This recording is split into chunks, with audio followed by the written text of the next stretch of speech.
And he's bowled wide, and that's been crushed away behind bar. গেল বৃহস্পতিবার থেকে BPL এর চট্টগ্রাম পর্ব শুরু হয়েছে।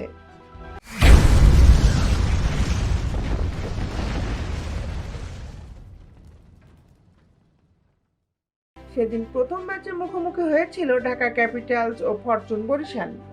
খেলা চলাকালে মাঠের বাউন্ডারি লাইনে ফিল্ডিং করেছিলেন লিটন দাস। তখন পেছনে থাকা গ্যালারিতে সমর্থকদের একটি অংশ সমস্বরে তাকে ভুয়া ভুয়া দোধনী দিচ্ছিলেন। বিস্তারিত নিয়ে আপনাদের সাথে আছি আমি শামিমা সুলতানা। সেই অনাকাঙ্ক্ষিত পরিস্থিতিতে লিটনের প্রতিক্রিয়া ছিল অন্যরকম। দোধনী শুনে পেছনে ফিরে নির্বাক দৃষ্টিতে তাকিয়েছিলেন লিটন।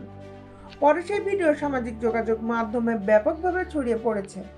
জানে নেটিজেনদের বড় একটি অংশ লিটনের পাশে দাঁড়িয়ে সে দর্শকদের সমালোচনা করছেন।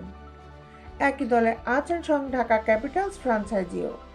আজ শনিবার এক ফেসবুক পোস্টে ঢালিউড সুপারস্টার শাকিব খানের দল লিখেছে, আপনি হয়তো একটি ঝাপসা ভিডিওতে কাউকে দুয়োধ্বনি শুনতে দেখছেন। আমরা দেখছি একজন জাতীয় নায়কের বিপিএল ইতিহাসে দ্রুততম শতক হাঁকিয়ে রেকর্ড করা পার্টনারশিপের অংশ হয়ে ওঠা। বাধা বিপত্তি এড়িয়ে 22 গজে বিনোদিত করা লিটনের বন্দনা গেয়েছে ঢাকা। আপনি সমালোচনা দেখেন, আমরা দেখি একজন তারকা ব্যাটারের দেশের হয়ে সবচেয়ে বড় ওয়ানডে ইনিংস খেলা এবং টেস্ট র্যাঙ্কিংয়ে ব্যাটার হিসাবে সর্বোচ্চ স্থানে আসা। আপনি বাধা বিপত্তি দেখেন, আমরা দেখি ঐতিহাসিক কিছু মুহূর্তের সৃষ্টি।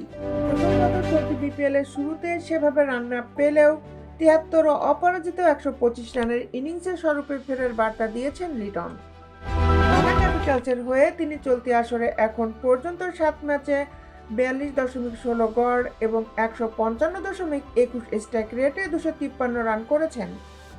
তবে তার দল 8 ম্যাচের মধ্যে জিতেছে মাত্র একটিতে, ফলে পয়েন্ট টেবিলে ঢাকার অবস্থান একেবারে তলানিতে। দেশ বিদেশের খেলার আপডেট নিউজ পেতে আমাদের সাথেই থাকুন। Justice sports, Dhaka.